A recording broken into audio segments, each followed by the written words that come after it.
All right. Good evening. Hello, everybody. How are you? Rich Grisham here. It is the Press Row Hangout. I'm excited. This is going to be a lot of fun. Let's just get right into it, shall we? Moving from either right to left or left on your right. We can never tell on your Google Hangout. Up first, from Washington, from Pasta Padre, Mr. Brian Weedeye. Brian, welcome to the show.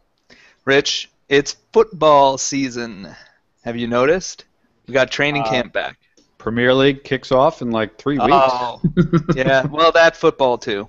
Hey, we got the appearance of a dog. There you go. That's first of the night. Training camp at least for the NFL also.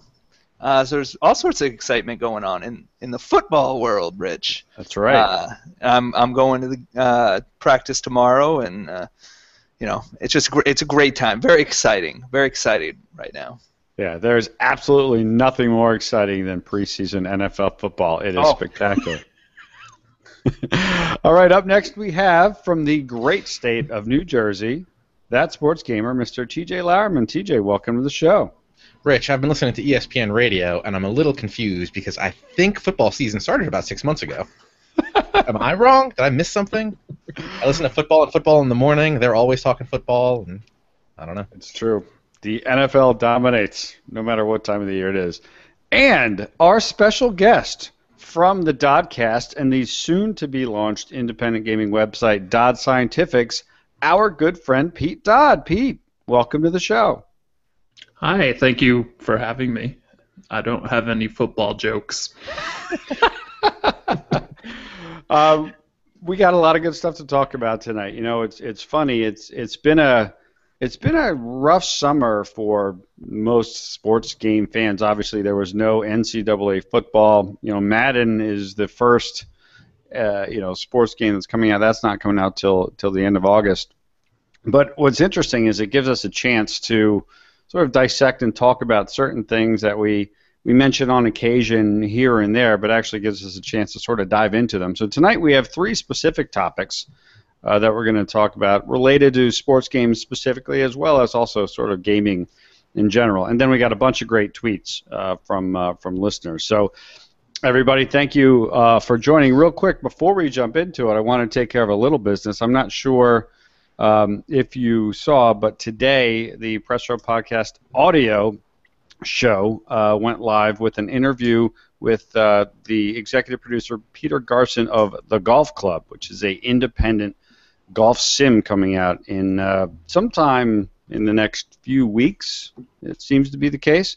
So please, if you have any interest at all in that, it's kind of an interesting situation where you've got a independently non-licensed, developed and published sim sports game coming out. So it's a really good interview, so I just wanted to mention that at the top. But let's get down to business, shall we? Up first, the first topic that we want to talk about, patches, patch culture.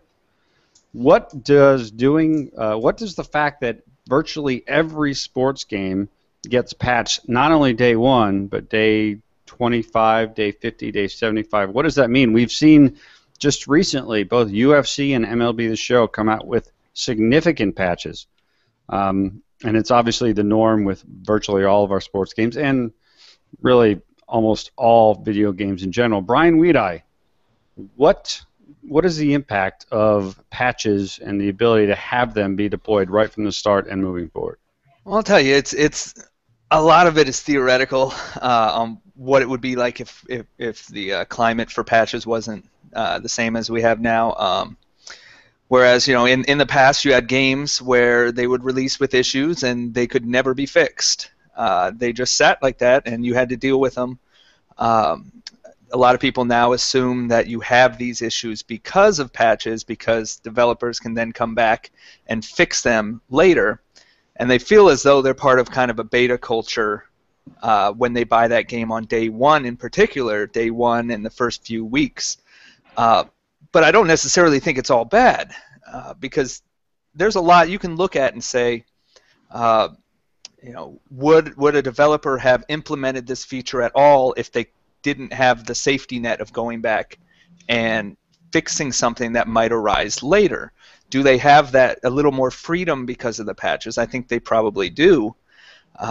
But yeah, I mean, there is a sense that if you look at UFC, NBA Live, games like that, patches can't really save those games.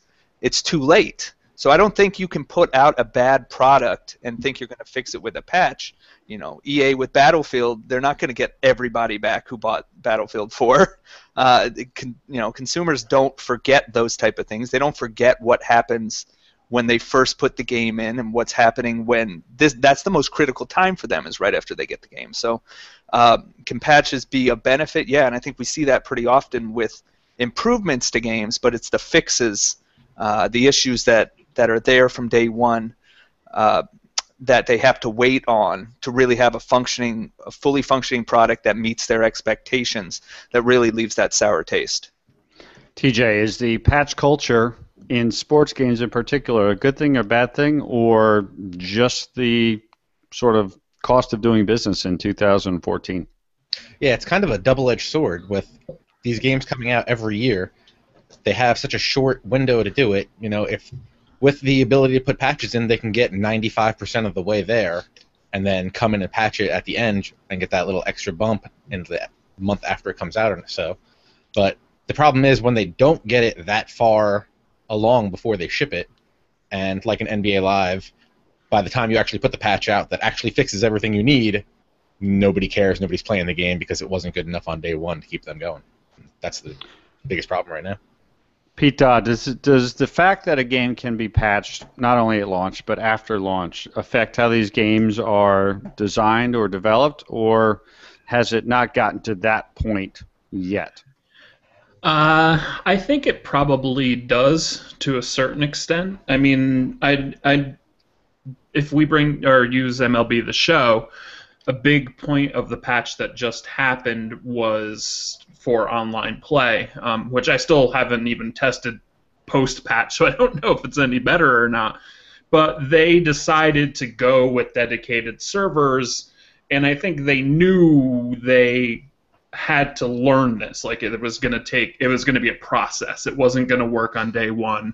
They were going to have to fix it over time, and if they didn't have the ability to patch, we probably wouldn't be on dedicated servers, and it would be even worse than it is now, like it has been in prior years. The thing that hamstrings sports games developers more so than any other developer around is that they're the only developers putting out yearly games that do it themselves. Like, we get an Assassin's Creed every year, but that team's been working on it for 2 or 3 years. We get a Call of Duty every year. They're now up to 3 teams, so that team's been working on it for 3 years. This is the same team getting basically about 9-10 months to develop a game, and also fix the back. Maybe it's time. I mean, it will hurt EA's bottom line, but maybe it's time to have multiple teams. Like one does, Madden 15, different team does Madden 16, the Madden 15 team does Madden 17. But costs and everything, it just, I think we're stuck with this because of the fact that the development cycle is so short. It's interesting because I can't think of a AAA game that I have bought, not only since the launch of the PS4 and the Xbox One, but also even in the last 2 to 3 years of the 360 and the PS3 generation that didn't have a day one patch. And I'm not talking sports games. I'm talking really any AAA game, a day one patch. And Pete, you nailed it. I mean, these guys are on, I wouldn't even say 9 or 10 month. I would say 7 to 8 month development cycles.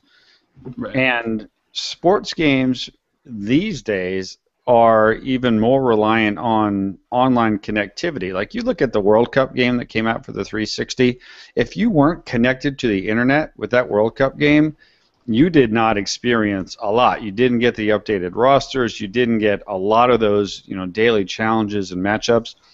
I mean, you look at Madden, they update the player ratings and attributes every single week. NHL, they do the same thing in NBA, and then you throw Ultimate Team on top of that, or Diamond Dynasty, or My Career. Like, sports games are more and more required for the most part to be online, and so patches.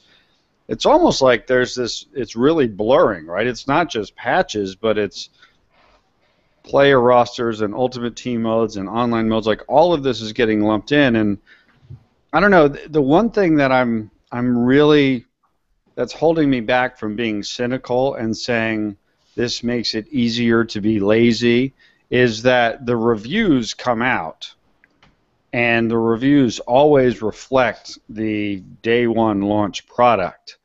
And whether you like or dislike reviews, and as time goes on, I pay less and less attention to them, except the ones that I write, of course. Please click on those. Click and then click a few more times. But they're still very impactful. I mean, Metacritic wields huge power in the space. So aren't patches actually, Brian, more for the fans than for anything else, considering how reviews and the quick window of focus that the media will have on your sports game really be very small? Well, I think it benefits the company to project the sense of support and a long-term commitment to the products. You mentioned reviews. Games typically aren't reviewed in the same environment that consumers get. Whether it's server-related issues and or they have kind of extra information and are guided through the process to avoid issues. But it's important, for that. When you look at the patches now, and it's funny because there are complaints that they get patched too often and all that. But when a game doesn't patch, look at NBA 2K14 on the PS3 and 360, people feel abandoned. So it's important to show that there's a commitment to the product, that they didn't just get a game dumped on them and just the rug pulled out from underneath them from there on. So that's kind of what I examine now is you have to have a few patches, even if it's not important to the game necessarily, just to show that, hey, we still care about those people out there who are playing the game. And now these games, obviously, they're trying to extend the life of them. So patches help people keep playing longer so they can spend more money in their ultimate team modes and all that. So they have to have a long-term commitment to these games now that extend, like with FIFA and NBA 2K, practically up to a year until that next game comes out. And if they just drop them and don't try to improve those, I think people notice, and that makes them uneasy. TJ? Yeah, I just wanted to follow up on something that Pete said about the MLB patch that came out. Online could be working perfectly fine right now, and nobody in the world is going to care because 2.5 months after that game shipped, everybody knows that online's crap and nobody's playing it.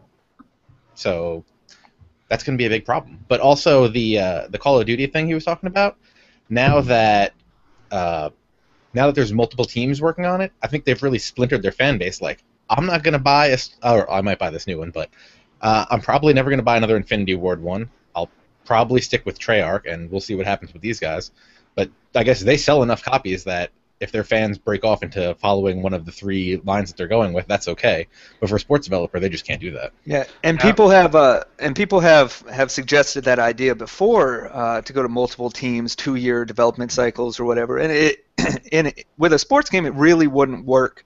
Because if you take Madden 15 and you have all these kind of hardcore related features, and then you're trying to make a 2-year development cycle for the other game, is everything from this game going to be implemented into that one at the same time? You can't really do that. You're going to end up with weird games year to year. And it's great for a Call of Duty where you want a different type of game every year with a different focus, new environments. They're building these games, okay, maybe they're not, but they're trying to make them a separate experience. And it's so important in sports games to have consistency year to year that you don't go, well, here are these features for Madden 15. Well, the development team for Madden 16 chose to do something different, and now you don't have these features that you relied on last year, and now you have these gimmicky things that they thought you would want. I just don't think that would work for sports games, for anything really that's yearly that you try to carry stuff over with. Now, TJ, before I go to Pete, I will say I know of at least 4 people who care a lot whether or not online works in MLB The Show. That's you, me, and Pete, and Gus Ramsey. Brian, of course, has abandoned our MLB Scientific's online franchise. But it is amazing, and if online worked well, because we're all going to be in the playoffs playing each other, that would make MLB The Show, and I say this without hyperbole, if online worked well, would make it one of the all-time best sports games. But that's conversation for another day. Pete, I know you had a couple other things you wanted to say about this. Yeah, well, to Brian's point, Madden, at least, they do that anyway. They're like, here's the QB vision cone, and then like next year it's buried in a menu, and the following year it's gone. So, but maybe the answer isn't 2 teams, but more like a team and a half with the same leaders, and they work on it together, but half of another team is like, they have more time to push the graphics engine, and they implement everything from the year. But and they start thinking about things that take longer to develop. Like, oh, we can create this new mode because we have 14 months instead of 8 or whatever. But bringing everything over because it's all under sort of like have the same leadership. I don't know. Getting into development theory, where I've never been in one of those places, so I don't even know if what I'm saying is possible. One of the things that I find interesting, though, about patching is that, in a way, it's something that I think a lot of us want in sort of like sports games as a service. Like, the games continually get better. But it seems like developers are afraid to sort of cross that line. Like, they will fix major problems, but like, take Madden, for instance. Throwing a toss to the strong side it's not a money play. It can be stopped, but it is much more powerful than it should be. And we've had 4,000 or 3,000 yard rushers in our Madden leagues and stuff, and like 5,000. Yeah. So, like, in one of the patches, they probably could have tweaked that, but that's something where it's like, well, if we fix that, then what's the big fix next? Like next year, or in a couple months, they want us to get Madden 15 and then run that play and be like, oh, this play is now more realistic. So they fix the things that are really broken, but I feel like they could fix more gameplay imbalances and don't, which kind of bugs me. That's the only thing about it that bugs me, is I feel like that they may hold back a bit. Well, wouldn't that would probably be related at least to how many people they have working on patches. They generally, at this point, they basically started Madden 16. They're rolling people over to next year's game, and then they have a couple people. I've heard on multiple occasions a couple people working on patches for these different games kind of get left behind to work on the patches, so they don't have the ability, the freedom, the space to really revolutionize what you're playing, unless you have like a UFC where there isn't a game coming out next year, so they have to continue and kind of change the game significantly. Whereas these other yearly games, they'll try to fix the main issues and what they can get to improve, but they're not going to invest a lot of manpower in doing that. Well, I mean, I think we're also seeing it evident in the fall sports release calendar, right? Like, we're a month plus away, or almost exactly a month, I guess, from Madden, and then 6 weeks from NHL, 7-8 weeks from FIFA, and a couple months still from NBA. But by this point in the last few years, we heard the big new thing that was coming in many of these games. And we haven't heard of any big new thing. All of what we've gotten so far on NHL and FIFA and Madden has been focused really on the core game, not a brand new mode or not some sort of back-of-the-box whiz-bang thing. So I think, Pete, what you're talking about, and there's no inside knowledge, this is just a guess based upon sort of watching what's happening, it feels to me like there is some of that, especially in the FIFA world and the Madden world, where there's a few people that are already really long view designing stuff for next year and the year after. And to me, that feels very different than these games did 3 and 4 years ago.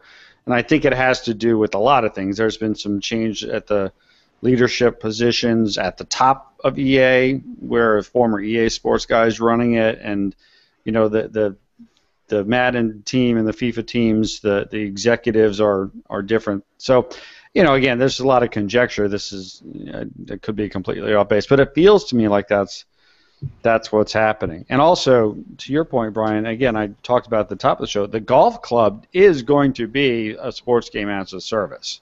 I mean, that is flat out what they've said. You know, you will be able to buy a day one game, but it will be much more of a, they're going to be adding features, they're going to be adding modes, they'll be doing updates, and it's not really like the Golf Club 2014. It's you're in, and then it's this platform. Now it doesn't appear that it's going to be priced like a service, at least for the start, which will be interesting. But there's a lot of stuff they're doing there that is kind of off the beaten path.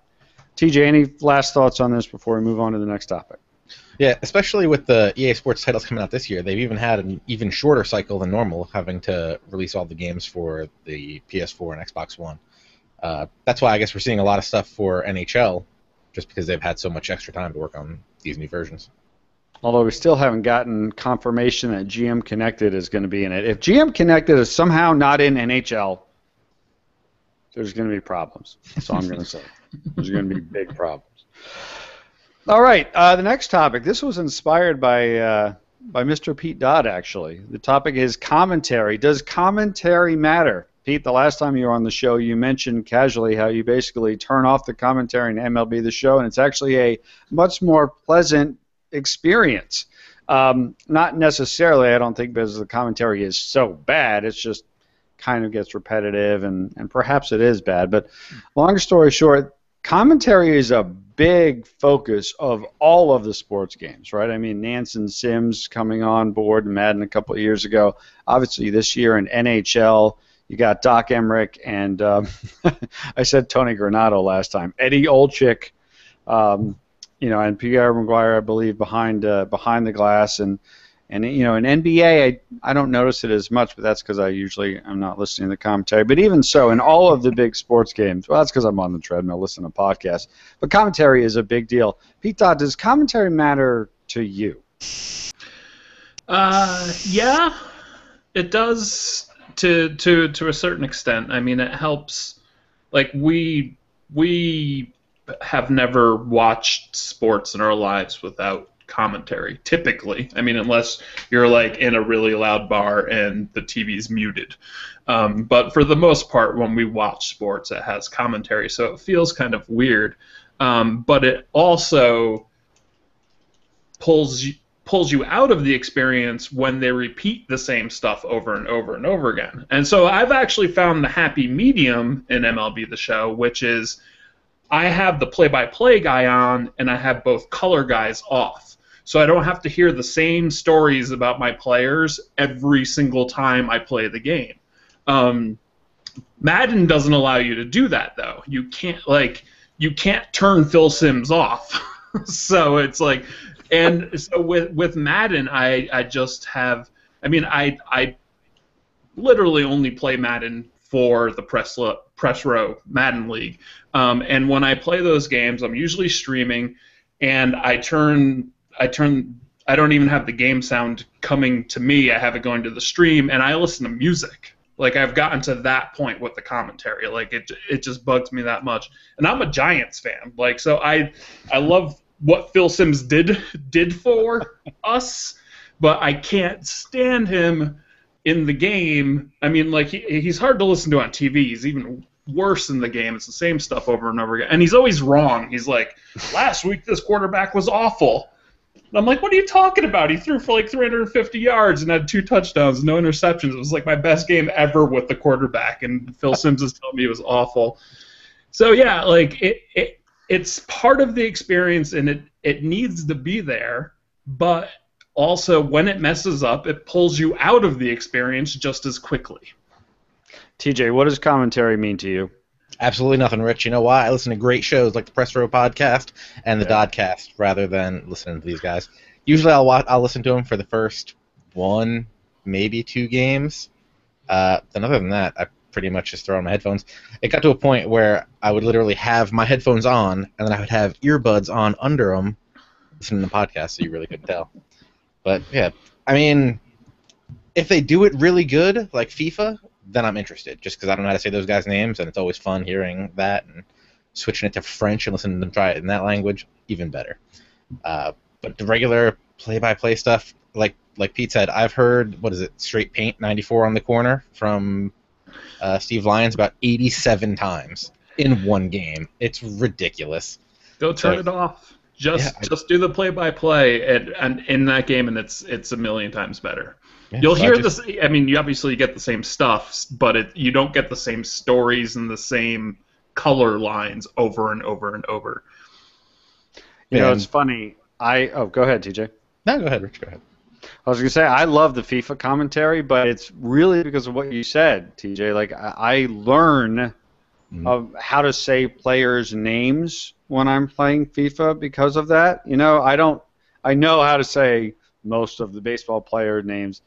The NHL guys, that's a whole other story, but certainly, like, the more familiar I feel with the sport, it seems like the more the commentary grates on me. That's a personal thing. Now, as I mentioned, I don't listen to commentary a lot because the majority of the games that I play are when I'm, like, exercising and listening to something else like you, but when I do find myself listening to commentary is typically when I'm playing, like when my brother-in-law comes over and we play, I kind of want to show off stuff. You know, that's when it kind of gets ramped up. And so it's at different times and occasions that I do.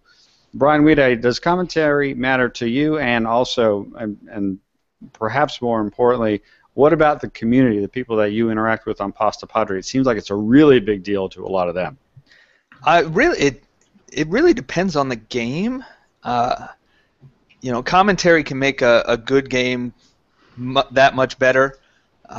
It can kind of send things off the rails too if it's that bad.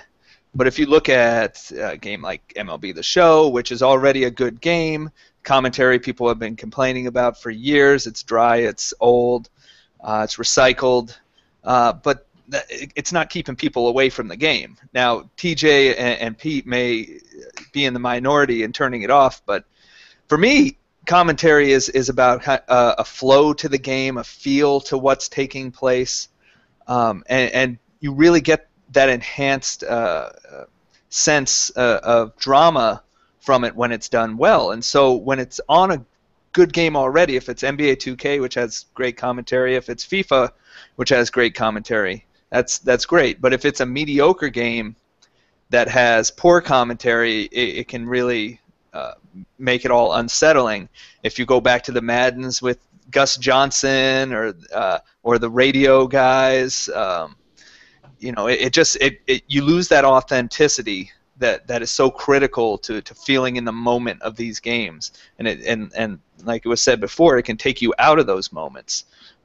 What they have to do is enhance those moments and make them that much more special, and that's why you feel that with a FIFA, you feel that with an NBA 2K on a last-second shot, generally now. So is it important to people? I think it's important, but it's not a deal breaker when it comes to these games, really, because people will overlook commentary, they'll complain about it, but is it something that's going to turn them away from a game? No. Is it something that's going to get them to buy a game? Probably not either. I mean, bad commentary does take away from the game. If you remember Madden, I believe it was 13. It was the year before Sims and Nance. It was really bad. It was just poorly done, and really took away from the game. What's interesting to me personally is NHL. I'm excited about Doc Emmerich Number one, because I love Doc Emmerich. He's a longtime Devils announcer, and he's recognized as one of the best in the industry. But in NHL, you've also had Gary Thorne and Bill Clement doing the commentary for a long time, like 7, 8, 9 years. So it will make the game itself feel more fresh, even if after the first week or so you're not listening to it.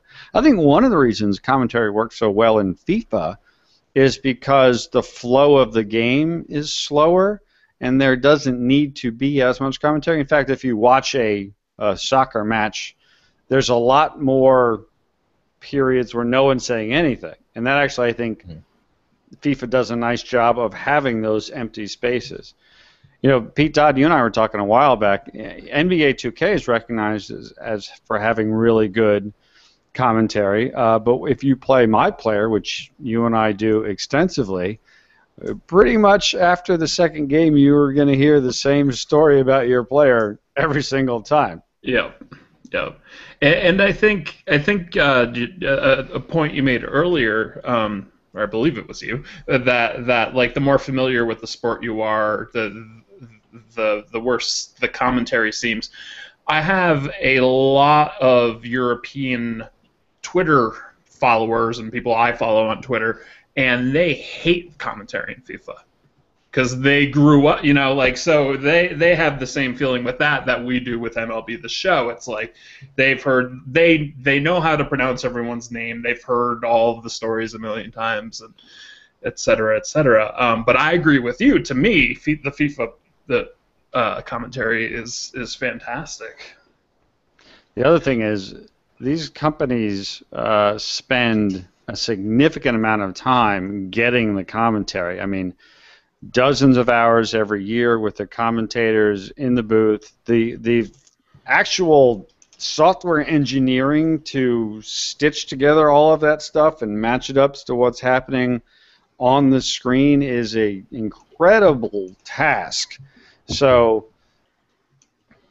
commentary definitely matters to enough people to where, these developers are investing a significant amount of time and effort in doing it and paying these personalities a lot of money as well. So, and again, just like everything, we all have our own sort of personal individual ways that we play these games, which definitely impacts how we feel. I'm consistently surprised at the amount of people that talk about how important certain things are to them, like the halftime shows or post-game shows, whereas that's a big deal to a lot of people. So, commentary will continue to be a subject debated on. The last sort of big topic we want to talk about tonight, very interesting, next gen versus last gen. A lot of, and I'm guilty of this, I'm probably at the top of this, is a lot of focus now is being put onto the PS4 and the Xbox One versions of Madden and NHL and FIFA and NBA 2K. And it feels like the 360 and the PS3 versions of these games are getting virtually ignored, even though there's a lot larger base of potential consumers out there. Brian Weedai, we'll start with you. Smart decision, bad decision? What does this all mean? Well, I think generally they're going to promote the games that make them look the best. The issue that a lot of people have, and they've sent in emails to me and tweets and all that, is about how they're being marketed or just ignored the 360 and PS3 side of things, and just they put out this sense of, don't worry, most of the stuff is going to be there, but they don't actually tell you exactly what's going to be there, exactly what you won't be getting that they're advertising for the PS4 and the Xbox One. And so they're left without a true sense of the product they're about to spend $60 on, which is the same $60 that people are spending on the new systems, which are going to have more features. As far as sales go, I think that's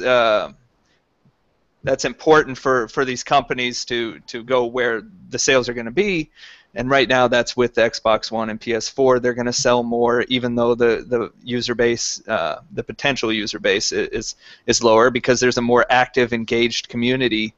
And those people who tend to buy the games in the first few weeks, most of them have moved over. 360 and PS3 will probably get more sales as they go through the holidays. But yeah, it's a sense of not really knowing what is in those products, and the company's not being upfront about the differences between them. Pete Dot, this has been in some ways, fairly tumultuous and unexpected console transition. It seems to me that there has been a pretty steep drop off on 360 and PS3 software, perhaps more precipitous than game makers thought. Is that right? And was that unexpected? And do you think that has something to do with the fact that everything you hear about the upcoming fall releases is all about the PS4 and the Xbox One? I mean, I think it's to be expected in any console switchover. I'm old enough. I think we're all old to have been through this many times. But this switchover seems more drastic, like with the fact that we're seeing the PlayStation 4 selling at a record-setting pace, and we're seeing the Xbox One sell at a good pace, and a good pace doesn't even look good enough. People are like, "Oh my God, the Xbox One," and it's like it's actually selling at a pretty decent pace. It's just the PlayStation 4 has taken off, and I think the reason for that is, and most people seem to agree with this, is that last gen lasted too long. Like the hardcore gamers, when these systems came out, just jumped on them. The type of person that usually would wait a year or two was like, I've already had my Xbox 360 2 years too long. I'm getting an Xbox One right now, or I'm getting a PlayStation 4 right now.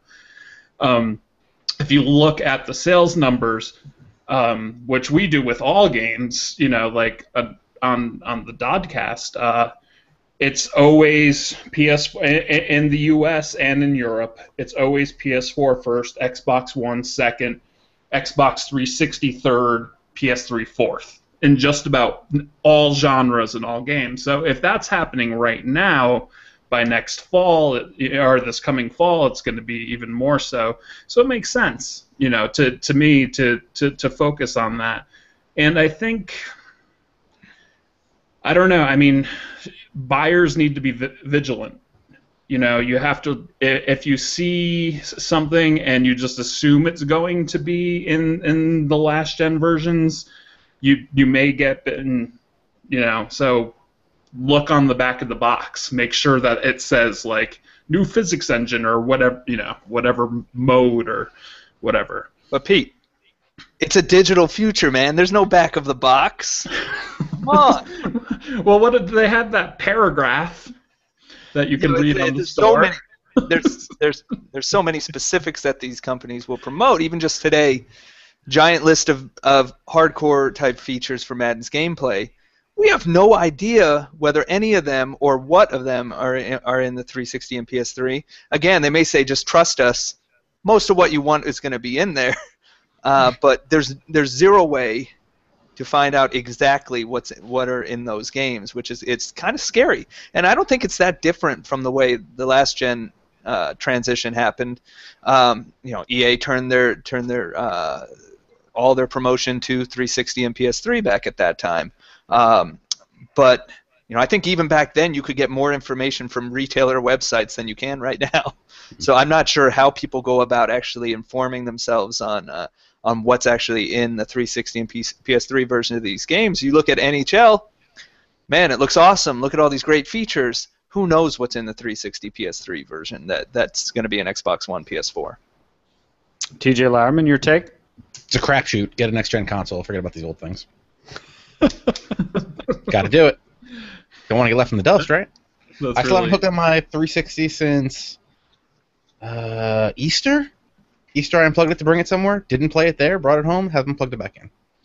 And those games are not going to be updated anytime soon. So, it is strange, right? Like you look at the World Cup game. I don't know how it did sales-wise. I mean, there are various estimates that are out there. It did not chart in the NPD. That may be sort of the last last-gen game that we see any significant efforts put into as far as the marketing and even perhaps the development of the game.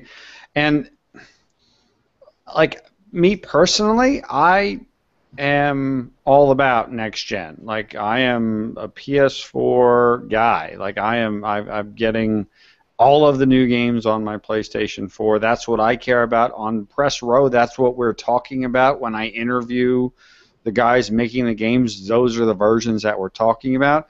Is that wrong? Is that elitist? Is it making assumptions that are unfair? I don't know. I mean, I do know that there are many more of those 360s and PS3s out there, but I don't, reading Pasta Padre in the comments and reading Operation Sports, perhaps it's because I'm not looking for it, but I don't see this clamoring out there. To me, it feels like you said, TJ, a lot of the people who really are excited to play sports games have made that move to the next generation consoles. Brian, am I off base? No, I think you're absolutely right, and it's not even just sports games. I think it's all the way around. If you have multi-platform releases on 360, PS3, PS4, Xbox One, they're going to sell the most on the PS4 and Xbox One. I don't know what Titanfall's numbers came out at when you look at Xbox One versus 360, but I suspect 360 didn't blow it away just because there's 80 million more consoles out there or whatever. It's like I said earlier, it's the engaged audience. These people who are thirsty for new software.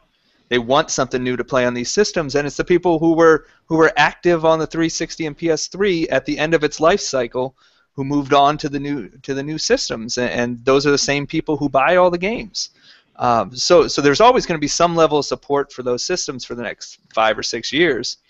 But it's never going to get the focus that the new ones do, because that's where all the people with the money, that's where they're all spending it. TJ, you bring up MLB The Show. They probably are the best example of previous generations and previous, or still alive, but not the cutting-edge platforms being well supported by a franchise. Yeah, especially with all the stuff that they're having transfer over this year, I assume most of that's going to stay next year, where you'll still be able to play your PS3 franchise and then move it forward to the PS4 when you eventually get one. I assume for pretty much anything they're going to put in Road to the Show or franchise for maybe the next 2 or 3 years, those updates will probably still go back to the PS3. I'm sure they won't be on the Vita version, though, because that gets no love. But actually, quick counts are there, so you never know. The Vita game was great until the day I put the show in my PS4, and I have never looked back. I don't even know where my Vita is. I think I saw it a couple of days ago. But mine? That's yours, yes, by the way. Not mine. I know exactly what mine is. Pete Dodd, your thoughts? One of the things that worries me is, and I'm sure that, I try to listen to Press Row as much as I can, but I have a bad memory, and I may have missed a couple episodes, and I'm sure you guys have covered this before. But the EA Sports, specifically the Legacy editions, are extremely misleading. They're just like, hey, it's the FIFA, action that you've always loved. And the only thing that has changed in FIFA, because they keep putting out new FIFAs on the Vita and their legacy editions, and the only thing that changes are the rosters and the kits. So it's like, I don't think we're going to see legacy editions on the PS3 and Xbox 360 this year, but we might next year, and I don't know. I mean, I understand that EA isn't doing anything unlawful by doing that, but it is, morally, to me, it feels really sort of shady. Well, I mean, at least now they're calling them legacy editions, so there's some indication. I remember I was doing reviews for the Madden PS2 game, after 3 or 4 years of the PS3, and it was exactly the same, but it wasn't called a Legacy Edition. And see, I'm so weird now, and I like the Premier League so much now and I love FIFA on the Vita so much because of the back touch aiming at the goal. I have no problem getting the new one because I want to play with the updated Everton lineups and with the new schedule and with their new kits. And I realize I'm weird, but at least I know because it says Legacy Edition what I'm spending my $40 for. I'm not disagreeing with you, Pete, but right. I'm just saying, like, at least it's somewhat there as opposed to just flat out not even saying anything. You know, but you're also the host of the Press Row podcast. You know what I mean? Like, if the host of the Press Row podcast didn't know, we'd have a major issue. So they slapped that the legacy edition on there. But yeah, you're right, Pete. Who knows what that actually means? A few of us do. Yeah. But to the average consumer who may just walk into a GameStop or something, that doesn't mean anything to them. I mean, it's EA's way of getting around it if somebody complains later. But it's not, again, you can't go to a website and see a list of new features for those games because they just won't.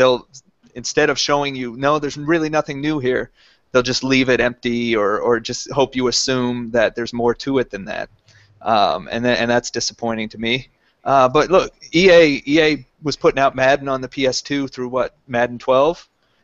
So yeah, these games are going to be there because there's a potential audience there, and if they find a way to get sales from those who don't know any better or who don't really care one way or the other, I guess, they're still going to go after those people. I mean, it's easy for me to get on my high horse and say, you know, the MLB and the NBA and the FIFA and the Madden should support their longtime customers. You know, they're paying full price, but I'm also being completely facetious because, frankly, me as an individual, I could care less about 360 and the PS3 games. And, frankly, nobody here is ever going to play a PS3 or 360 version of a sports game again. So we're probably not the right guys to talk about it, but it is interesting, and I think, Brian, the point that you made is the most important one, which is these are $60 games. These are not $30 games or $40 games. And whether it's a matter of there's just don't have the time to dedicate to their PR and marketing teams to communicate the differences in the previous gen versions of the game or not, or whether they're not interested because they want to promote the next gen ones as much as possible. I mean, who knows? But it's readily apparent that the focus is not on talking about what's in those games and not. All right, how about some tweets, gentlemen? What do you say? Bring them on. Tweet away. All right. So we got a whole bunch of them. Let's just go. All right, that's it. All right, well, I'll see you guys later. All right, so this one comes from Jason Billingsley. I guess this is tweets and Facebook notes. He says, will the top-selling SKUs for Madden be 360 and PS4 in that order? So that kind of wraps around right what we were talking about. Go around the horn real quick. TJ Lyman, what do you think? Yeah, those two. I don't know in which order. Probably Xbox 360 will be number one, but PS4 really? Yeah, there's a lot of people with 360s and that play Madden. That's true. Not a chance. It will be PS4, Xbox One, Xbox 360 in that order. I mean, if you look at Watch Dogs, which just recently came out, 47% of the sales total between all the consoles was on the PS4. People buying games own the new systems. Ooh. I have a question. What if we took that question and switched it with FIFA? Okay, let's do that. FIFA was a Sony heavy game. Well, worldwide. If we're talking worldwide. Yeah, worldwide that would be PS4, maybe PS3 before Xbox One. Right. Yeah. And the PS4 version sold more, including pack-ins, than the Xbox One version did. And the Xbox One version was packed in Europe, which is alarming for Microsoft. Yeah. as we yeah, as we discussed earlier, again, it's a question of how engaged is that audience that's left on the 360 and PS3? How many of those 360s and PS3s were red ringed or are in somebody's closet now, like mine are? And everybody who is, not everybody, I can't say everybody, but the majority of people who have the means to get a new system and are excited about sports games would have done so. So that's where you'll see, and again, they're promoting these games, and like Watch Dogs was kind of promoted like a PS4 game, right, Pete? People thought it was. Yeah. People thought of it as a PS4 game.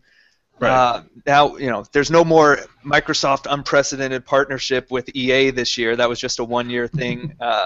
And so now EA's sliding more to the Sony side of things, and there's still some marketing relationships there with Microsoft, obviously, but they know where their people are at, and that's more heavily on the PS4. Yeah, you follow the money. I mean, that's the name of the game, right? Yep. All right, our friend Jersey Maid had some questions about what our predictions are for NBA Live 15. And Brian, when you questioned him on sort of a little more specific, he says, well, what about eco-motion improvements, Shaquille O'Neal's involvement, their overall direction of NBA Live this year, and gameplay issues that you would like to see addressed? TJ Lowerman, you are the #1 cheerleader for NBA Live on the Press Row podcast. What are you thinking? What are you hoping for, and what are you expecting from NBA Live this fall? Well, I'm thinking I'm going to wait for your advice again, which I took last year, and don't regret that one bit at all. Yeah, they really got to do a lot to give me any reason to even consider picking it up, because right now there's no way in hell I'm buying that game. No offense, I'm sure they put a lot of great work into it, but yeah, there's no reason for me to buy that right now. Well, they haven't even Who's tried cover? they haven't even tried to sell you the game yet. So the question actually related to 2K15 also, which is why I mentioned eco-motion and Shaquille O'Neal just to go back to clarify that. But as far as NBA Live, yeah, I mean, they haven't given you any reason. Look, they can say all the things they want to at this point. It's a dream. It's a dream world right now for NBA Live. There's nothing real about it yet, and all the history you have points to do not get your hopes up for anything related to that series because of the last 4.5 years. We'd love a competitor to come in and push the space and be successful and have two strong games that were bouncing off of each other because they're trying to get some of the market share back or trying to retain it. It's hard to say at this point because they're obviously both games. 2K hasn't revealed anything of substance yet either. So we're what, 2.5 months until those games come out? Something has to happen soon, and then we can start analyzing them. Because right now it'd just be, what do I expect from NBA Live? I expect nothing. Maybe they'll surprise me then. What I expect from 2K15, I expect virtual currency. That's what I expect. And that's all you can go on right now until they give you something else to think about and consider. Yeah, I mean, with NBA Live at this point, like you said, there's been no, other than some open letters from Sean O'Brien, the executive producer, who said we're going to do a lot better this year. There's nothing to base any predictions off of. I mean, we know that EA's NBA franchise kind of hit rock bottom, and in some ways there's no place to go but up. We don't know whether this is a make or break year for NBA Live. We don't know even what make or break would mean. Is it specific sales numbers? Is it specific Metacritic rating? What that would be? I mean, EA has been very clear saying that their partnership with the NBA is going to continue on. NBA Live 15 is not make or break. Yeah. And it's they have to be overly positive at this point. But look, if NBA Live 15 is a failure, I think it's probably done. based on the licensing agreement they have, when that comes up, and all the money they've invested. And if there's no return, if there's nothing promising for the future, they're not going to stick with it. EA does not have a history of sticking with games that are losers. 2K doesn't have a history of sticking with games that are losers. Nobody, none of these companies are going to stick with a game that is a loser year in, year out, and has really no chance of doing anything for 3 years, because it's not going to happen overnight. But you have to have a good product in a sense of consumers start to notice that, and they start to build a trust. That didn't happen last year. They probably hurt themselves with that game, and the few people who actually gave it a chance, how many of those are actually going to spend another $60 on the hope that this one is better? Well, I think a lot is riding on this year, and despite what Peter Moore says, I don't think that game is safe at all for the next year. Well, let's spin this around the other way. Let's take an optimistic look. Let's say NBA Live 15 is markedly improved from NBA Live 14. Let's say that the flow is smooth. I mean, just literally the game moving back and forth was rough to watch in motion. Let's say that's smoothed out. Let's say that the online is improved, and let's say that the single player, My Career, whatever, Rising Star mode actually has something to it. Like, let's just say it's a significantly better game, not world's greatest game. Assuming NBA 2K15 is really good, which I don't think it's crazy to assume it, because I happen to really enjoy NBA 2K14, what happens then? Like, what if it's okay? What if it's a little better than okay? What if it's pretty good? Is the mountain still to climb because the NBA 2K franchise is so dominant, Pete Dodd? I would think that EA is pretty good at making money, right? So I would think that they knew what they were getting into with coming back with NBA Live. And I don't think they would expect market share in the first couple of years. I mean, you just can't do it. If someone just came out of nowhere right now, bought the MLB license, they're not going to be anywhere near the show for 3 to 4 years. I mean, that's just a given, I think, to everyone on the planet, including people at whatever company would decide to do that. So I actually believe EA when they say that it's going to stick around, because it is. If it doesn't, then they are just like so out of touch to think like, oh yeah, we'll make a basketball game again, and and compete with the NBA 2K series, which has been amazing for a decade now, and just getting better and better and better until virtual currency and lack of online association. But that's a different topic. Of course, that's what we were essentially discussing last year with what NBA Live 14 had to be, which wasn't a big seller. It just had to establish itself and gain some credibility so that they could build for the future. And so that first attempt didn't get them started down that path. It probably hurt them. So are we looking at the same kind of way we're going to analyze this? That, okay, it has to be a decent game, but look, it's a $60 game coming off a year where people felt they got ripped off, the people who actually did buy it. It's another $60 attempt at the market, and they're not going to capture many people, okay, but then how do they build from there? And that's a good question, because there's no simple answer to that. But they need NBA 2K to screw up. That's one big piece of the puzzle here, and they kind of did last year. Yeah. But there was nowhere for people to turn.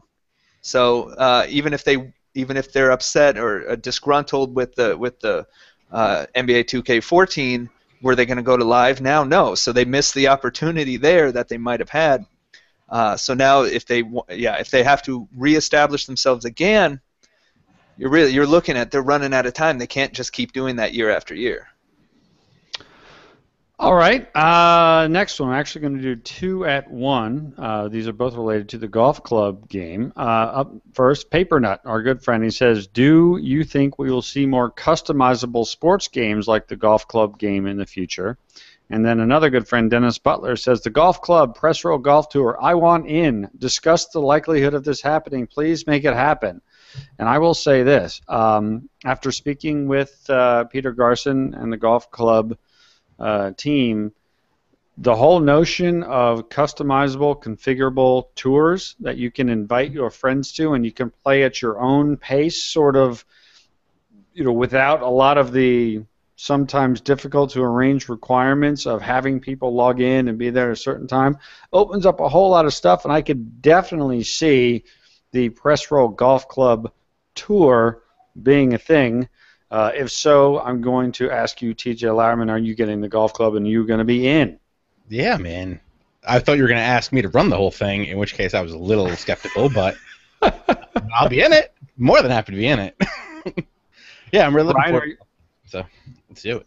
Awesome. Brian, are you, the more that you hear about the golf club game or the golf club, are you excited? And are you, and what about the golf club do you, has you most intrigued?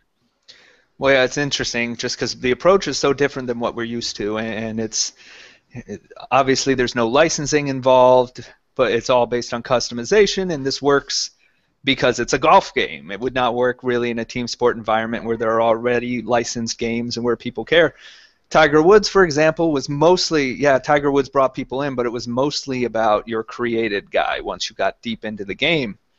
So, again, you're sitting here with your created guy, and then you have all these different courses. They can be wild or they can be traditional. So it's interesting in that sense, and the sharing aspect. But this only works because it's golf, as opposed to some of the other sports. So it's an intriguing game just because it's so different, and because it does have a long tail, like you talked about earlier, Rich, with the sense that they're going to continue supporting the game. And once you buy into it, you're going to get updates for it and continue on and see how that game kind of evolves, whereas the traditional sports game doesn't get the opportunity to do that. Pete Dodd, do you think we'll see anything like the golf club in other genres? Maybe not even your baseballs or your footballs, but what about like a tennis or a boxing or something along those kind of lines? Probably not. I mean, the only thing I could see in sports games that someone may allow you to do, which at this point the only choice would be Sony or the RBI baseball people, would be create your own park with different dimensions. But I mean, most sports are set in things that you can't change. Like you cannot change the width of a basketball court or what the three-point line is or whatever. So, I mean, golf is one of the few things that you go to different places and each one is completely different than the other. So it's the perfect sport for having creator tools and allowing people to do things like that. I mean, I would welcome it in other games. I just don't see it being as big of a deal. I mean, like, you already, like, with Madden, you could add, like, stuff to your stadium that you never see. It doesn't really matter. Right. So golf is really one of, off the top of my head, the only sport that you could do this with. And I agree with what Brian said. Licensing has never mattered in golfing games. Like when we played links, it's never had the entire tour. It's never had like here's last year's tour and here's every single course and here's every single player. Like it's not like like the NFL has every stadium, has every player, NBA games, FIFA, everything has, Tiger Woods was like 1/3 of what the PGA Tour was each year. So I really don't think that the licensing matters. And like Brian said, It was all about your created character. You don't seem to I- be rich. Well, I don't agree that licensing means nothing. I think that's too far of a way to go. Nothing might be strong, but I it mean, means less in golf than just about everything else. I will agree that it means less. However, I definitely think like when EA got the Masters, that was a big deal. I think it was on the last Tiger Woods where it was the first to have all four of the major tournaments. Like to golf people, that was a big deal. I always kind of was disappointed with the relatively mediocre / boring group of golfers. You know, like Phil Mickelson was never in it, and I don't think I guess Rory McIlroy was. There were always golfers that you would see or hear about that were not in Tiger Woods. So I think the licenses definitely separated it, and I frankly think that's the reason that you saw less and less golf games over the years is because EA had that. So I think we're in general agreement. Yeah, sure, go for it. Can I make a really quick point? The thing that is awesome about created content is that we will have basically every golf course on Earth in a year to a year and a half, because people will go and like just recreate, you know, the Masters, and they'll recreate every course to the point where like you start playing Tiger Woods and you're like, wow, this actually isn't even as close as, like, I mean, Valve is popular, or you know, made the statement and which is like, we can beat everyone except for our customers. Our customers will always create something better than we will, which is why they give them tools. I think the only other game where it might work, kind of an unlicensed environment, would be boxing. Again, it's an individual thing. Now, obviously, you're not going to get the sales you would get if you had a Mayweather or whatever promoting your game and in your game, but you're saving all that money too. So yes, you just can't do that kind of stuff with team sports again, because if you had a creation center type thing, copyrights, people are going to be all over them. So and golf interests me because the courses, look, unless you're a really hardcore golf fan, most of those courses you wouldn't know if they were accurate or not. You know, I didn't know. I'd go in and I'd play them, and great, you know, fun. But I don't know if that was accurate to the way those courses are in real life. You know, Augusta is about the only one where I could identify all the different holes. Yeah. Go ahead, TJ.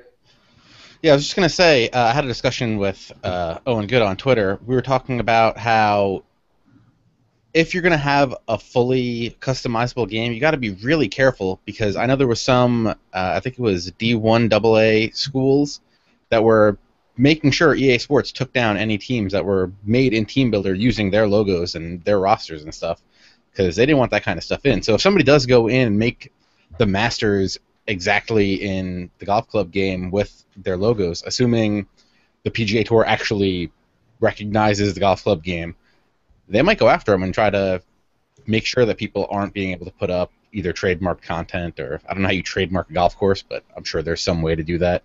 So that's the one thing they've got to really be careful about if they're going to get people coming after them. I think with the golf club, there's a lot of freedom in the creator. But there's also a bunch of stuff you can't do. Like, I don't think you can have every type. I know you can have like a desert environment and a mountain environment, but I don't think there's like rivers or streams, or if there are, there's like, I think it would be difficult to create the environment of Augusta. I don't think if you knew the dimensions of like, okay, here's where the tee is, and here's where the green is, and here's whether the narrow fairway is narrow. Like, I think you could probably reconstruct the constructs of a lot of these, but I think environmental limitations, whether on purpose or just because of where the designer is, would probably prevent some of that. But my idea, Rich, to get around it all, just put some alligators on the course. They got all these animals. There's no alligators at Augusta, or I don't know. I guess I couldn't Just say put a that. boat in the fairway. It's fine. But throw some deer out there and say, no, this it's not an exact recreation. But TJ, real quick before you do that, Pete. TJ, where is the golf club in your excitement level with all the sports games this year? Top, middle, or bottom? I'm really excited right now because I've got nothing to play except for more MLB with no NCAA, so I need something new. It's just been I've been playing FIFA. The game's like a year old almost already, so get some fresh stuff going for these consoles. Pete Dodd, same question to you. Where is your excitement level for the golf club compared to the other fall sports games? That's really difficult to answer. I don't know why that question's so hard to answer. I'm extremely excited about it, but I know exactly, I know when I get FIFA, I'm going to love it. And I know when I get Madden, right, I'm going to hate it, but I'm going to play it all year because of the league. I know exactly what to expect with all of those things. And with the golf club, I am absolutely in love with the idea to the point where I think it can only disappoint me. It's better in my brain than it probably is in real life. So I'm really excited for it. And I will be buying it on day one, and I don't even know how yet. I might go sell some plasma. But yeah, I mean, I'm psyched for it, but I don't know what I'm getting, like I do with FIFA or whatever. Brian, where does it rank on your personal list of games you're excited about compared with the rest of the fall releases? Well, I think it would be easier to gauge excitement level if we had an official release date. To me, that's where things crumble a little bit in terms of, okay, at least I know when these other games are coming out. It builds to that. We're going to get to a day where they announce, oh, it's going to be out tomorrow. It's just a different feel because it's a digital release. Mm-hmm. But I'm intrigued, so it puts me in that middle area just because I'm intrigued for it, but I don't know how much run it's going to get because it's coming up on Madden, FIFA, NHL, NBA 2K. Yeah. It's coming up on all that. They're only going to have a few-week period, presuming it comes out in the next few weeks, before they get absolutely crushed by those games. And that doesn't mean it can't be successful. It's just that, look, all everyone's going to be talking about and playing it in those moments are those games. I think one thing that is probably going to be not realized as important as it is the no loading. We've never played a golf game where there's no loading between shots and holes, and I think that is going to be an experience that we are all going to enjoy. So to wrap this up, Dennis Butler, yes, which we expect to do a Press Row golf tour, you will be in. All right? Up next, TJ Fernandez asks, demo for Madden. I presume he's asking if we're going to get one. Brian Weeda, do you think we're going to get one? Well, I went back today and looked at when the demos had released in previous years. Madden 12 was 3 weeks before release. Madden 13, Madden 25 were both 2 weeks. Madden 12 had the interesting situation back then of the lockout was going on at the time. I think it had been resolved by that point, but they wanted to get the game out in people's hands a little earlier than usual and show off what they had done for the year and try to capture those people who are maybe concerned about the actual season happening. And then you had the last 2 years, which were 2 weeks before. And I think generally that's the sweet spot for these games is 2 weeks before. 3 weeks seems like a little long. People start to forget about it. It fades away. 2 weeks is right where they like to do it generally. But there's a different circumstance this year, too, in that there's no NCAA football, so they don't have anything infringing on that demo might infringe on the sales of. So could it be 3 weeks before? I think possibly, but most likely it'll be that August 12th date, 2 weeks before. They obviously haven't confirmed anything yet, but I think that's where, if I was putting my money, it'd be on August 12th. TJ Larman, is it a good idea at this point for Madden to do a demo? Yeah, sure, why not? Especially for the next-gen stuff. I don't know about the last-gen stuff, because you're not going to have the visual upgrades that you're going to have even going from Madden 25 to 15 on PS4. So for next-gen, I say yes, but for current-gen, I say yes. But for that old thing that's sitting over there, I don't think they'll do it because there's not going to be enough to show off. Though, if they do put out just like kind of like the Gauntlet mode, or maybe the first couple levels in that, I can see them putting it out for both things. Mm-hmm. Pete Todd, is it a good idea for Madden to do a demo, or at this point, should they perhaps skip it? As a consumer, I want them to put out a demo. If I worked at EA, I would say not to. I think it's been pretty much proven that demos before launch tend to hurt sales more than they help. Which is why when we do see demos these days, they tend to come a week or two after the game comes out. So it's trying, they get the initial sales and it's trying to rope in a few more. I hate that is true. I wish that every game had a demo.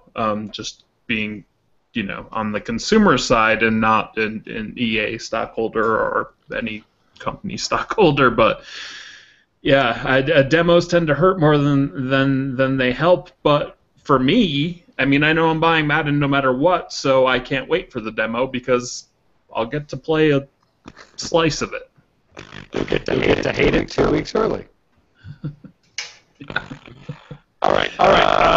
Next one. This one comes from Real 618. It says, why does Madden or sports in general, why do they refuse to discuss game modes and changes so close to release?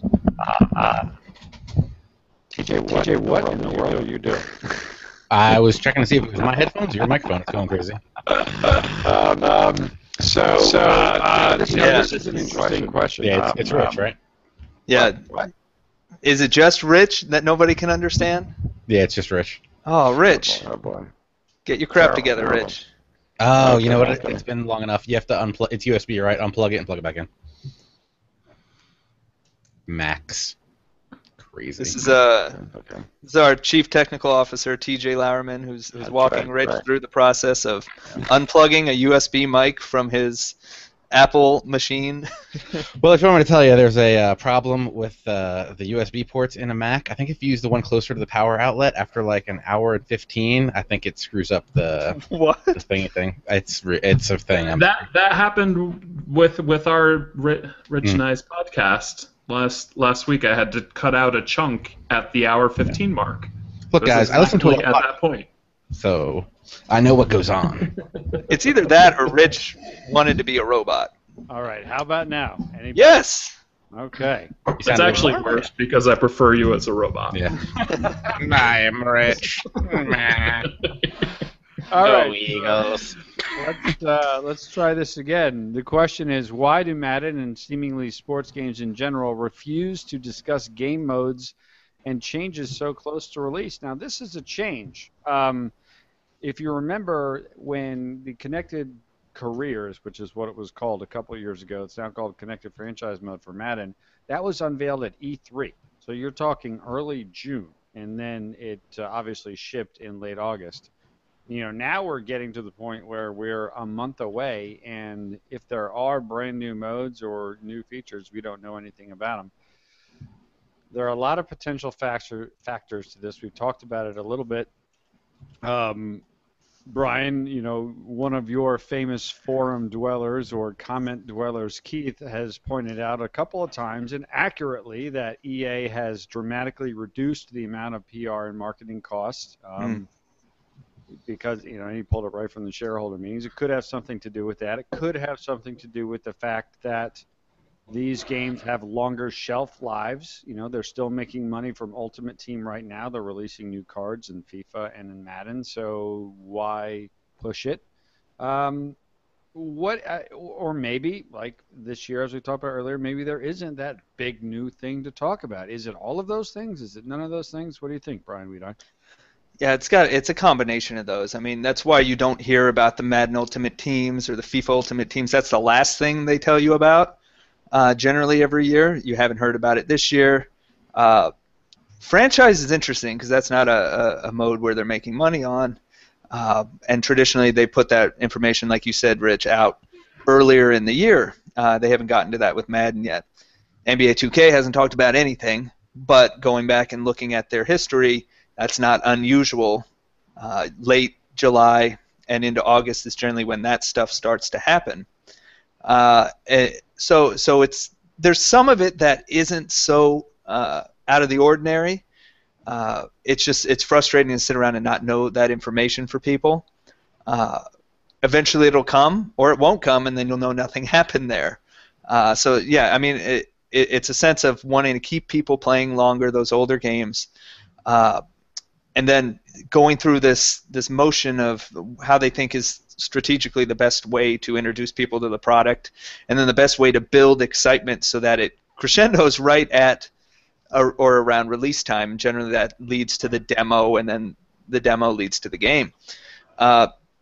Yeah, I mean, you can come up with all sorts of theories on why it's kind of different than previous years, but a lot of it isn't different. It's just everybody gets antsy and they want to hear about what they want to hear about. And if EA doesn't talk about franchise mode at all, then you can just assume nothing has changed. Instead, they're going to talk about what they're trying to promote. So it's interesting to look at all this and try to examine it, but I don't think it's, at this point, for any of these games, really, anything is too unusual, except for the franchise mode stuff for Madden that hasn't been talked about yet. What's interesting to me is, and again, I know that I'm not speaking, I know I'm speaking for not the most. Does that even make sense? I'm speaking for me. I'm still so basically involved in my NBA 2K14 career and in our Madden Press Row League. I'm going to try to do one more season before the next game comes out. I'm personally okay with not finding out. Like, Pete, you and I have talked about on the Dodcast, like, I'm at the point right now where I don't even really care about a game unless I can get it, like, today. Right. Previews and what's coming down the line 2 or 3 months from now, I used to be much more excited about it. And yes, if somebody wants to come on and talk to me about it, that's great. It's interesting, but it's not nearly as important to me as what I can play right now or something like that. But clearly I think that is not the opinion of the vast majority of people who played these games, who played it for the first few months after release and then put it away and are now waiting for the new thing. I mean, am I right? Do you think that's a general sentiment, or is it that more and more people are still sort of playing their games, whether it's Ultimate Team or their online leagues, with this stuff? Well, it depends on the game, but I mean, if you take NBA 2K, for instance, it is still charting in the U.S. Like, it's still in the top 10. In the June NPDs, it's still there. And it's kind of like what Apple does with the iPhone. We all know there's going to be a new iPhone every year, but they don't talk about it until the very last second, because the second you start talking about the new one, sales of the old one falls off. So we hear about Madden at E3, which is typically like late May to mid-June, because football has been done for a while. So people have basically either stopped playing Madden, or if they're still playing Madden, they're so hooked into Madden that they're buying the next one no matter what. But if in May, 2K Games is talking about what the next NBA game is going to have, then they're not going to chart in June. I mean, like, it's that's the major difference, and I think it's the same thing with MLB and even NHL, is that they have really long seasons. So you don't talk about it until the season, the playoffs, and everything's over, and then you go, okay, like the NBA ends in June, so we're not even going. It will be early August. Makes sense as the time to start talking about that game. I think what irritates people more so, though, than just not having information is when they start promoting things that really don't have any substance. So it's like, Pharrell, he's putting together the soundtrack for NBA 2K15, and they want people to get excited about it. They're trying to get it trending on Twitter. everything they can to make this a big deal. But when people want to hear actually some stuff that's substantial for the upcoming game, it's a matter of kind of the way they're respected in these different avenues, as opposed to just, we need all the information, we need it now. It's how they're treated, how that information is disseminated, when it is, that really causes people to react and get frustrated. All right, last one for the evening, and this one comes from another friend of the show, Ryan Cater. He says, the most hype you guys have ever had for a sports game after information started coming out. TJ Lowerman, what do you got? I believe it was was it All-Star Baseball still back then? Whatever, Baseball 2K6. You may remember that had the inclusion of the World Baseball Classic in it. So I was super excited for it. That game ended up really being craptacular. I don't know if we're going to have to bleep that out.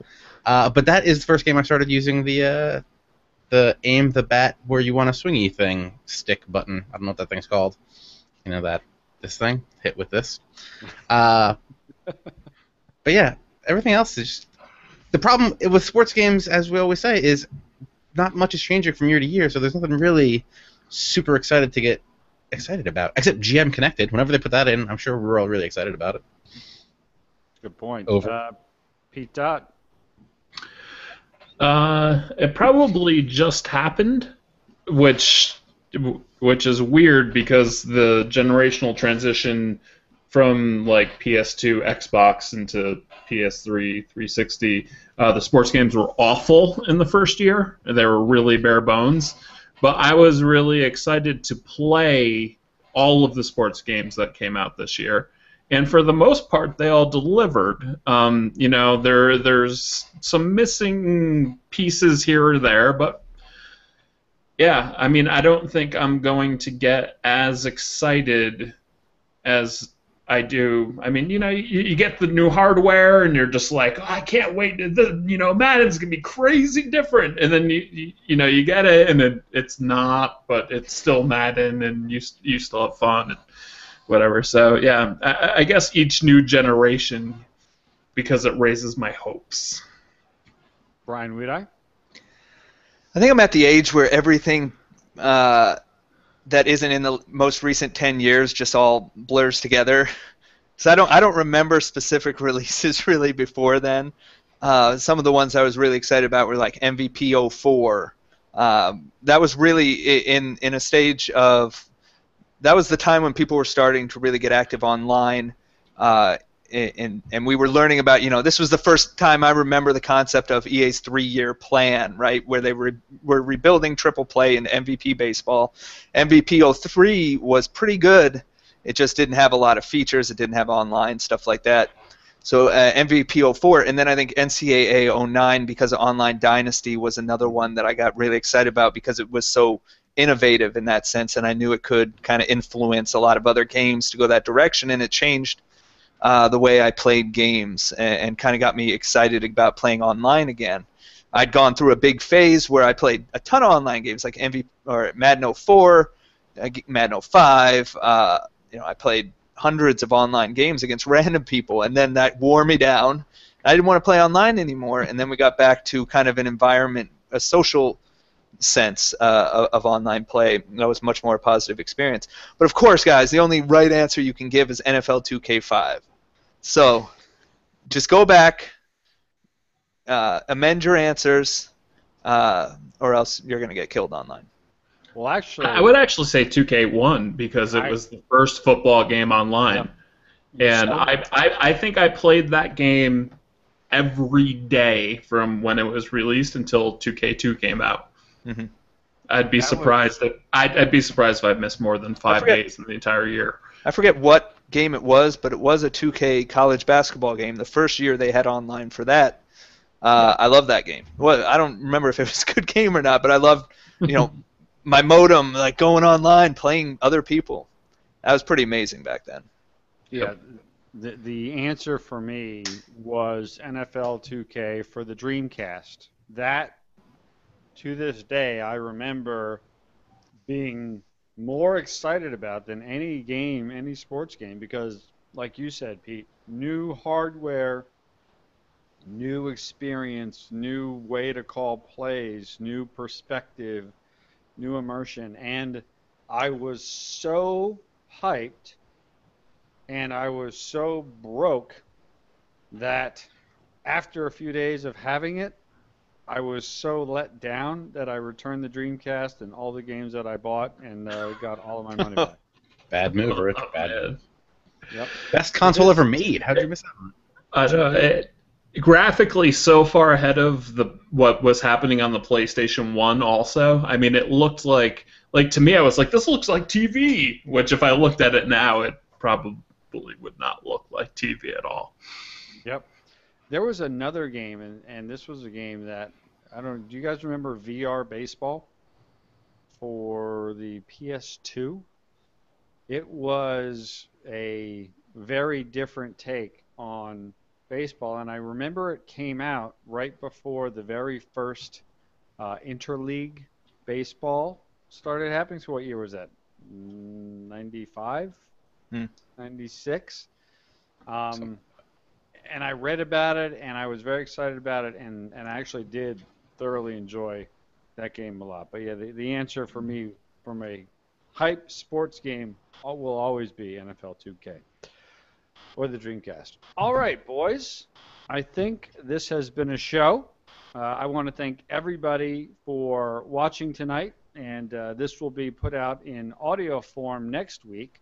So for those of you who are listening, thank you very much. I want to thank my esteemed co-panelist tonight, Mr. TJ Lowerman from That Sports Gamer. Thank you, TJ. Anytime, Rich.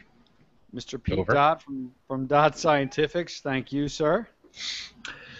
Yeah, anytime as well. And Brian Weedeye from Pasta Padre, as always, thank you. Yeah, and Pete Dodd isn't his new website the future of the internet? Isn't that what I heard on your podcast? The future. No. Past, the No. Destiny was the game of the future, and Yes. your website is the future of the internet. Destiny is It the will. games. Yeah. I listened to that section, by the way, this week, after you put it up, and I still laughed out loud the second time that I heard it. That was great. I say stupid stuff, so I mean, if you want to hear someone say stupid stuff, check out the Dodcast. Oh, it was funny. I'm not saying it was stupid. It was just funny. That's all. All right. Well, hey, a couple more quick items of business before we call it a night. Make sure that you do what I do every day, which is you go to pastapadre.com. Brian posts 1, 2, 3 stories, depending upon what's going on every single day of the year, no matter what day of the year it is. Christmas, New Year's, Arbor Day, does not matter.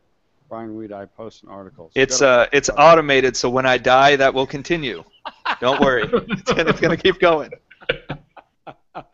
Also, do what I do. Go to operationsports.com every day. Operation Sports distributes the Press Row podcast, and for that, I am eternally grateful.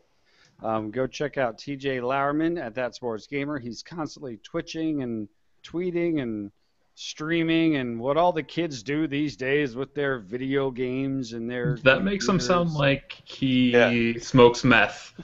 I'm twitching and tweaking all the time. He's like, But TJ Lowerman and That Sports Gamer, that's the future of video games. That guy right there. He's building a media empire over there. I'll believe it.